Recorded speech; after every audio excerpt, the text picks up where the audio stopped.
जय माता दी। एक बार फिर से आपका स्वागत है हमारे YouTube चैनल पर। हिंदू धर्म में पूर्णिमा व्रत का विशेष महत्व है। हर महीने के शुक्ल पक्ष में पूर्णिमा का व्रत रखा जाता है, लेकिन अश्विन मास की शुक्ल पक्ष की पूर्णिमा को शरद पूर्णिमा कहा जाता है। इस दिन भगवान विष्णु और माता लक्ष्मी की पूजा की जाती है, साथ ही चंद्र देव की भी उपासना होती है। मान्यता के अनुसार इस दिन चंद्रमा 16 कलाओं से परिपूर्ण रहता है। आज की वीडियो में हम जानेंगे कि शरद पूर्णिमा क्यों मनाई जाती है, इस दिन खीर क्यों बनाई जाती है और इस वर्ष शरद पूर्णिमा का पूजा मुहूर्त क्या है। हिंदू धर्म में शरद पूर्णिमा का विशेष महत्व है। मान्यता है कि इस दिन भगवान श्री कृष्ण ने राधा रानी और गोपियों के साथ महारास किया था। इसे कौमुदी व्रत, कोजागरी पूर्णिमा और रास पूर्णिमा के नाम से भी जाना जाता है। इस दिन मां लक्ष्मी और चंद्रमा की पूजा करने से सुख समृद्धि प्राप्त होती है। शरद पूर्णिमा को खास माना जाता है क्योंकि इस दिन चंद्रमा 16 कलाओं से परिपूर्ण होता है। 2. देवी लक्ष्मी का जन्म इसी दिन हुआ था। 3. यह फसल कटाई का त्योहार है। 4. व्रत रखने से सुख समृद्धि मिलती है। 5. गुजरात में लोग इस दिन रास रचाते हैं। खीर बनाने और उसका भोग लगाने की परंपरा सदियों से चली आ रही है। मान्यता है कि इस दिन खीर का भोग लगाना शुभ माना जाता है क्योंकि 1. चंद्रमा की किरणों से अमृत की वर्षा होती है। 2. खीर खाने से औषधीय गुण मिलते हैं। 3. चांद की रोशनी में रखी खीर से विषाणु खत्म हो जाते हैं। 4. गंभीर बीमारियों का खतरा कम होता है। 5. खीर खाने से मां लक्ष्मी का आशीर्वाद मिलता है। पंचांग के अनुसार अश्विन मास के शुक्ल पक्ष की पूर्णिमा तिथि 16 अक्टूबर बुधवार को रात 8:41 पर शुरू होगी और 17 अक्टूबर गुरुवार को शाम 4:53 पर समाप्त होगी। शरद पूर्णिमा पूजा विधि।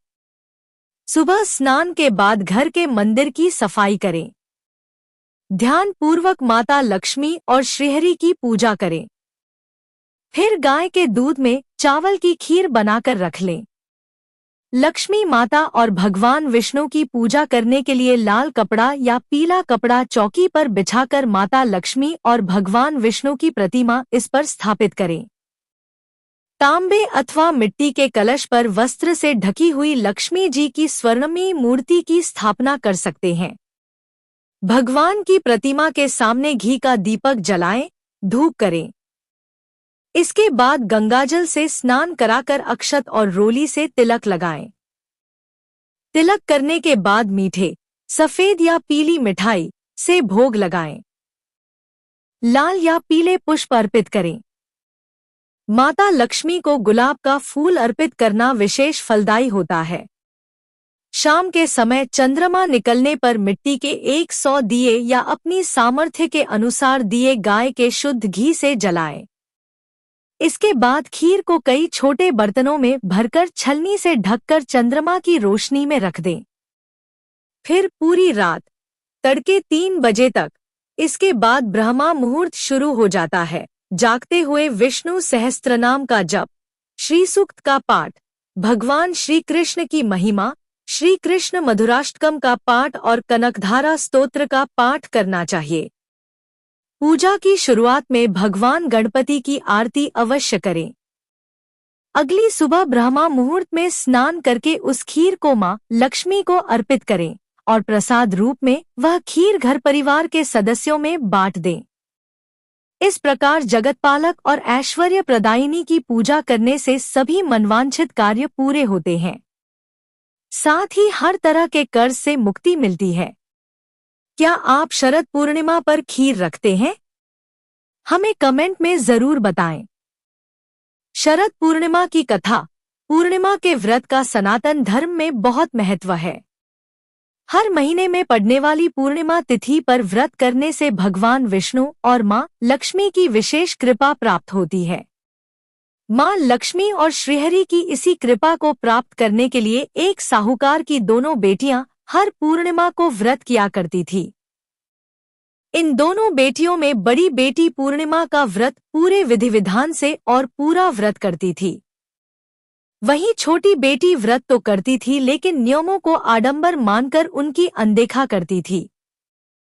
विवाह योग्य होने पर साहूकार ने अपनी दोनों बेटियों का विवाह कर दिया। बड़ी बेटी के घर समय पर स्वस्थ संतान का जन्म हुआ। संतान का जन्म छोटी बेटी के घर भी हुआ लेकिन उसकी संतान पैदा होते ही दम तोड़ देती थी। 2-3 बार ऐसा होने पर उसने एक ब्राह्मण को बुलाकर अपनी व्यथा कही और धार्मिक उपाय पूछा।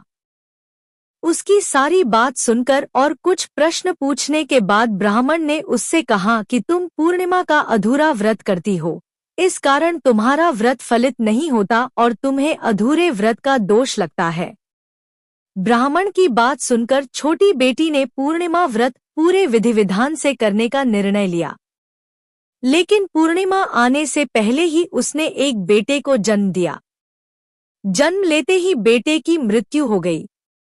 इस पर उसने अपने बेटे शव को एक पीढ़े पर रख दिया और ऊपर से एक कपड़ा इस तरह ढक दिया कि किसी को पता न चले। फिर उसने अपनी बड़ी बहन को बुलाया और बैठने के लिए वही पीढ़ा दे दिया। जैसे ही बड़ी बहन उस पीढ़े पर बैठने लगी, उसके लहंगे की किनारी बच्चे को छू गई और वह जीवित होकर तुरंत रोने लगा। इस पर बड़ी बहन पहले तो डर गई और फिर छोटी बहन पर क्रोधित होकर उसे डांटने लगी कि क्या तुम मुझ पर बच्चे की हत्या का दोष और कलंक लगाना चाहती हो? मेरे बैठने से यह बच्चा मर जाता तो? इस पर छोटी बहन ने उत्तर दिया, यह बच्चा मरा हुआ तो पहले से ही था। दीदी, तुम्हारे तप और स्पर्श के कारण तो यह जीवित हो गया है। पूर्णिमा के दिन जो तुम व्रत और तप करती हो, उसके कारण तुम दिव्य तेज से परिपूर्ण और पवित्र हो गई हो। अब मैं भी तुम्हारी ही तरह व्रत और पूजन करूंगी। इसके बाद उसने पूर्णिमा व्रत विधि पूर्वक किया और इस व्रत के महत्व और फल का पूरे नगर में प्रचार किया। जिस प्रकार मां लक्ष्मी और श्रीहरि ने साहूकार की बड़ी बेटी की कामना पूर्ण कर सौभाग्य प्रदान किया, वैसे ही हम पर भी कृपा करें। आज के वीडियो में इतना ही। अगर आपको वीडियो पसंद आया तो लाइक करें और चैनल को सब्सक्राइब करें। धन्यवाद।